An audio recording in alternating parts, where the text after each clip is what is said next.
ಟಿವಿ20 news ವಾಹಿನಿಗೆ ಸ್ವಾಗತ. ವಕ್ಫ್ ವರದಿ ಅನುಷ್ಠಾನ ಮಾಡದಂತೆ ಬಿಜೆಪಿ ರಾಜ್ಯಾಧ್ಯಕ್ಷ ವಿಜೇಂದ್ರ ನನಗೆ 150 ಕೋಟಿ ಹಣ ಆಫರ್ ಮಾಡಿಲ್ಲ ಎಂದು ಅಲ್ಪಸಂಖ್ಯಾತರ ಆಯೋಗದ ಮಾಜಿ ಅಧ್ಯಕ್ಷ ಅನ್ವರ್ ಮಾಣಿಪಾಡಿ ಸ್ಪಷ್ಟನೆ ಕೊಟ್ಟಿದ್ದಾರೆ. 2013-14ರಲ್ಲಿ ವಕ್ಫ್ ವರದಿ ನೀಡಿದ ಸಂದರ್ಭ ವಿಜೇಂದ್ರ ಸೀನ್ನಲ್ಲೇ ಇರಲಿಲ್ಲ. ಅವರು ಸೀನ್ಗೆ ಬಂದದ್ದೇ 5-6 ವರ್ಷಗಳ ಹಿಂದೆ.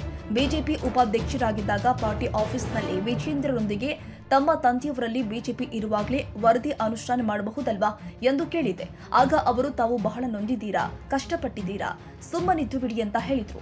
ವಿಜೇಂದ್ರರ ಆ ಹೇಳಿಕೆಯಿಂದ ಕೋಪಗೊಂಡಿದ್ದ ನಾನು ಅವರಿಗೆ ಆಗ್ಲೇ ಸಿಕ್ಕಾಪಟ್ಟೆ ಬೈದಿದೆ. ವರದಿ ಬಗ್ಗೆ ನಿರ್ಲಕ್ಷ್ಯ ಮಾಡಿದ್ದಕ್ಕೆ ವಿಜೇಂದ್ರ ಮೇಲೂ ಕಿಡಿಕಾರಿದ್ದೇನೆ.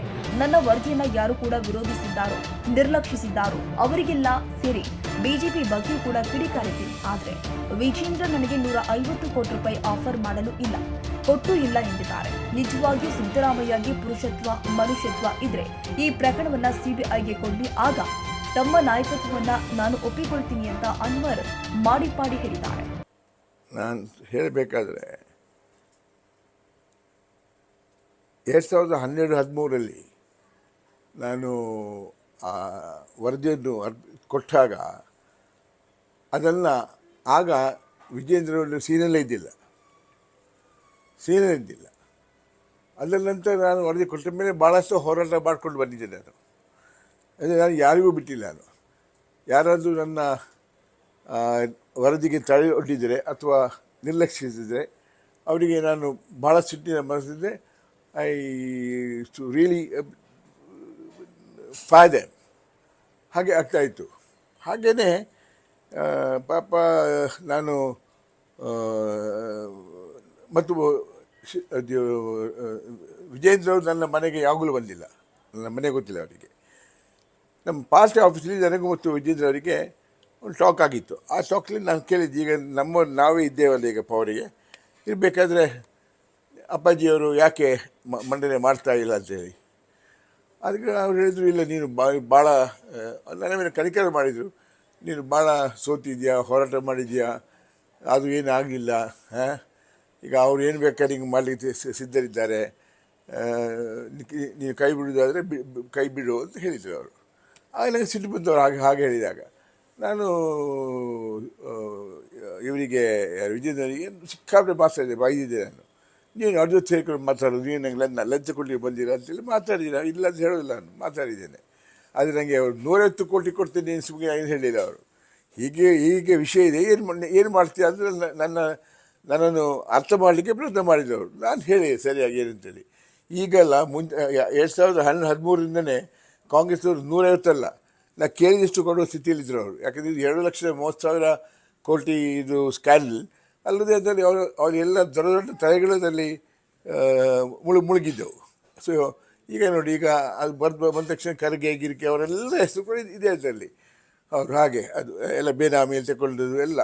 ನನ್ನ ರಿಪೋರ್ಟ್ 7,000 ಪುಟಗಳದ್ದು. ಅದರಲ್ಲಿ ಎಲ್ಲ ರೀತಿಯ ಎಂಥ ಎವಿಡೆನ್ಸಸ್ಸು, ಪ್ರೂಫ್ಸು ಎಲ್ಲ ಇದೆ ಅವರಲ್ಲಿ.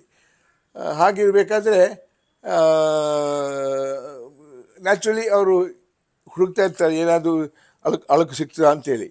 ಅಳಕು ಸಿಕ್ಕಿದ್ರೆ ಅದು ಅವ್ರು ಇದಾಗುತ್ತೆ ಅಂತೇಳಿ ಮಾಡ್ಕೊಂಡು ಈಗ ಸಿದ್ದರಾಮಯ್ಯವರು ಏನೋ ಮಾತಾಡಿದ್ದಾರೆ. ಸಿದ್ದರಾಮಯ್ಯವ್ರಿಗೆ ಮಾತಾಡಲಿಕ್ಕೆ ಯಾವ ಹಕ್ಕೇ ಇಲ್ಲ. ಅವ್ರು ಯಾವ ಮುಖ ತೋರಿಸ್ಕೊಂಡು ಮಾಡ್ತಾರೆ ಅವ್ರು ನೋಡಿ, ಮೊನ್ನೆ ಒಂದು ಸ್ಟೇಟ್ಮೆಂಟ್ ಕೊಟ್ಟಿದ್ರು ಅವರು. ಯಾವುದಕ್ಕೆ ಅಲ್ಲ, ಸ್ಟೇಟ್ಮೆಂಟ್ನೆಲ್ಲ ಅಪಾದನೆ ಮಾಡಿದರು. 1,60,000 ಎಕರೆ ಜಮೀನಿಗೆ ನೋಟಿಸ್ ಕೊಟ್ಟರು ಅವರು. ಆದರೆ ನಮ್ಮ ವಕ್ಫಲ್ಲಿ ಇರೋದು 54,000 ಎಕರೆ ಮಾತ್ರ. ಅದರಲ್ಲಿ ಒಂದು 29,000 ಕಬಳಿಕೆ ಆಗಿದೆ. ಕಬಳಿಕೆ ಉಳಿಯೋದು 23,000, 24,000. ಹಾಗಿರಬೇಕಾದ್ರೆ ಇವರು 1,60,000 ನೋಟಿಸ್ ಹೇಗೆ ಕೊಟ್ಟರು ಅವರು? 150 ಕೋಟಿ ಅವರು ಮಾಡೇ ಇಲ್ಲ. ಹಂಗೆ ಭಾಳಷ್ಟು ಆಫರ್ ಮಾಡಲಿಕ್ಕೆ ಇದ್ದಾರೆ ಅಂತ ಹೇಳಿದ್ದಾರೆ. ಅದಕ್ಕೆ ಕೂಡ ನಾನು ಅವರಿಗೆ ಸಿಕ್ಕಾಪಟ್ಟೆ ಮಾತಾಡಿ ಕಳಿಸ್ತೀನಿ ಅವರು. ನಾನು ಈಗ ಇವತ್ತು ಇದರ ಬಗ್ಗೆ ಸದನದಲ್ಲಿ ಚರ್ಚೆ ಆಗುವ ಸಾಧ್ಯತೆ ಕೂಡ ಇದೆ. ಇರ್ಬೋದು, ಸರಿ, ಚರ್ಚೆ ಆಗಬೇಕು. ಅವರಿಗೆ ಆ ಮನುಷ್ಯತ್ವ ಇದ್ದರೆ ಸಿದ್ದರಾಮಯ್ಯರಿಗೆ ಇದನ್ನು ಸಿಬಿಐ ಕೊಡಬೇಕು. ಒಂದು 5 ವರ್ಷ ಮುಂಚೆ ನಮ್ಮ ಇವರು ಯಾರು ಚಾಮರಾಜಪೇಟೆ MLA ಈಗ ಮಿನಿಸ್ಟರ್ ಆಗಿದ್ದಾರಲ್ಲ, ಜಮೀರ್ ಅಹಮದ್ ಅವರು ಹೇಳಿದರು, ನಾನು ನನ್ನ ರಿಪೋರ್ಟನ್ನು CBIಗೆ ಎನ್ಕ್ವೈರಿ ಕೊಡ್ತೀನಿ ಅಂತೇಳಿ. ಆಗ ಪೂರ ಗಲಾಟೆ ಮಾಡಿ ಅವರೆಲ್ಲ ಅದನ್ನು ನಿಲ್ಲಿಸಿದ್ರು. ಇದು ಹಾಗೆ ಒಂದು ಬೈಯಿಂಗ್ ಟೈಮ್, ಒಮ್ಮೆ ಹೇಳೋದು ಹೊಡೆದ ಒಂದು 4-5 ವರ್ಷ ದೂಡ್ಕೊಂಡು ಹಾಗೆ ಮಾಡೋದು. ಆಗಲೇ ನಮ್ಮವ್ರು ಕೂಡ ಮಿಸ್ಟೇಕ್ ಮಾಡಿ ಇಲ್ಲ ಅಂತ ಹೇಳಿಲ್ಲ. ನಾನು ರಿಪೋರ್ಟ್ ಕೊಟ್ಟ ಸಂದರ್ಭದಲ್ಲಿ ಎಲ್ಲಿಯಾದರೂ ಅದನ್ನು CBI ತನಿಖೆ ಮಾಡಿದರೆ ಈಗ ಕಾಂಗ್ರೆಸ್ಸು ಕಂಪ್ಲೀಟ್ ನಿರ್ನಾಮ ಆಗ್ತದೆ, ಇಲ್ಲಿ ಇರಲಿಕ್ಕಿರಲಿಲ್ಲ. ಅವರು ಹಾಗೆ ಮಾಡಿದರು. ಹಾಗೆ ಮಾಡಲಿಕ್ಕೆ ಕಾರಣ ಏನು, ಅವರು ಖಾಲಿ ಏನು ವೋಟ್ ಬ್ಯಾಂಕಿಗೋಸ್ಕರ ಅವರು ಈ ವಿಷಯವನ್ನು ಮಾಡಿದ್ದಾರೆ. ಅದೇ ಮುಸ್ಲಿಂ ಮತ್ತು ಹಿಂದೂಗಳ ನಡುವೆ ಒಂದು ಕಿಚ್ಚನ್ನು ಹಾಕಿ, ಕಿಡಿಯನ್ನು ಹಾಕಿ ಅದು ಅವರು ಹೊಡ್ಕೊಳ್ಳೋ ರೀತಿಯಲ್ಲಿ ಮಾಡಿದ್ದಾರೆ. ಅದು ತಪ್ಪು. ಅದರ ನಂತರ ಹಿಂಪಡ್ಕೊಂಡ್ರು. ಯಾಕೆ ಹಿಂಪಡ್ಕೊಂಡ್ರು? ನಾವು ಒಂದು ಮಾತು ಹೇಳ್ತೇವೆ ಸಿದ್ದರಾಮಯ್ಯರಿಗೆ, ಅವರಿಗೆ ನಿಜವಾಗ್ಲೂ ನಮ್ಮ ಮುಸಲ್ಮಾನರ ಮೇಲೆ ಅಥವಾ ಅಲ್ಪಸಂಖ್ಯಾತರ ಮೇಲೆ ಕನಿಕರ ಇದ್ದರೆ ನಾನು ಕೊಟ್ಟ ರಿಪೋರ್ಟ್ ಏನಿದೆ ಅದೊಂದು ತಕ್ಷಣ ಮಂಡನೆಯಾಗಿದೆ, ತಕ್ಷಣ ಅದನ್ನು ತನಿಖೆಗೆ ಕೊಡಬೇಕಾಗುತ್ತೆ. CBI ತನಿಖೆ ಕೊಡಲಿ. ಅವ್ರು ಸತ್ಯವಾಗಿದ್ದರೆ, ಅವರೊಂದು ಪುರುಷತ್ವ ಇದ್ದವರಿಗೆ ಅದು ಕೊಡಬೇಕು. ಖಾಲಿ ಹೇಳೋದು ಮಾತ್ರ ಅಲ್ಲ, ನಾನು CBI ಕೊಡ್ತೀನಿ ಅಂತೇಳಿ. ಈ ವಿಷಯ CBI ಕೊಡೋದಲ್ಲ, ನನ್ನ ರಿಪೋರ್ಟೇ CBI ಕೊಡಲಿ. ನನ್ನ ರಿಪೋರ್ಟ್ CBI ಕೊಟ್ಟರೆ ನೀರಿಗೆ ನೀರು, ಹಾಲಿಗೆ ಹಾಲು ಬೇರೆ ಬೇರೆ ಆಗುತ್ತದೆ. ಎಷ್ಟು ವಕ್ಫ್ ಪ್ರಾಪರ್ಟಿ ಎಷ್ಟಿದೆ ಮತ್ತು ರೈತರ ಪ್ರಾಪರ್ಟಿ ಎಷ್ಟಿದೆ ಅಂತ ಕರೆಕ್ಟ್ ಆಗ್ತದೆ. ಯಾವ ಗೊಂದಲ ಕೂಡ ಇರೋದಿಲ್ಲ.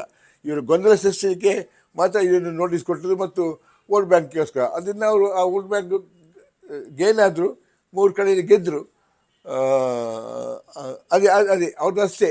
ಅವರಿಗೆ ಏನು ನಮ್ಮ ಮುಸಲ್ಮಾನರು ಸರಿಯಾಗಿ ಇರಬೇಕು, ಅದು ಮುಸಲ್ಮಾನರು ಮತ್ತು ಹಿಂದೂಗಳು ತಮ್ಮರಿಗೆ ಹೊಡೆದಾಡಬಾರ್ದು, ಪ್ರೀತಿ ಇರಬೇಕೆಂಬ ಆಶಯ ಇಲ್ಲ. ಡಿವೈಡ್ ಆ್ಯಂಡ್ ರೂಲೇ ಮಾಡ್ತಾ ಇದ್ದಾರೆ ಅವರು.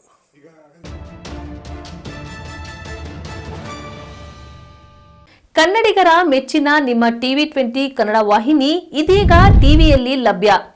ಕರ್ನಾಟಕ ಮತ್ತು ದೇಶ ವಿದೇಶದ 360 ಡಿಗ್ರಿ ಸುದ್ದಿ ವಿವರವನ್ನ ಪಡೆಯುವುದಕ್ಕೆ TV20 ವಾಹಿನಿಯನ್ನು ಲೈಕ್ ಮಾಡಿ, ವಿಡಿಯೋಗಳನ್ನು ಶೇರ್ ಮಾಡಿ, ಕಮೆಂಟ್ ಮಾಡಿ, ಸಬ್ಸ್ಕ್ರೈಬ್ ಮಾಡಿ. HCN ಕೇಬಲ್ 842 ನಂಬರ್ನಲ್ಲಿ ಹುಕ್ಕೇರಿ ತಾಲೂಕು ಹಾಗೂ ಸಂಕೇಶ್ವರದ ಸುತ್ತಮುತ್ತಲಿನ ಹಳ್ಳಿಗಳಲ್ಲಿ ಲಭ್ಯ. PCN ಕೇಬಲ್ 129 ನಂಬರ್ನಲ್ಲಿ ಹಾರುಗೆರೆ ಸುತ್ತಮುತ್ತಲಿನ ಹಳ್ಳಿಗಳಲ್ಲಿ ಲಭ್ಯ.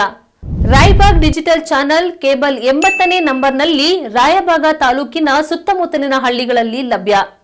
UDCN ಕೇಬಲ್ ನೆಟ್ವರ್ಕ್ ಉಗಾರ ಸುತ್ತಮುತ್ತಲಿನ ಹಳ್ಳಿಗಳಲ್ಲಿ ನಿಮ್ಮ TV20 ಕನ್ನಡ ವಾಹಿನಿಯೂ ಲಭ್ಯ.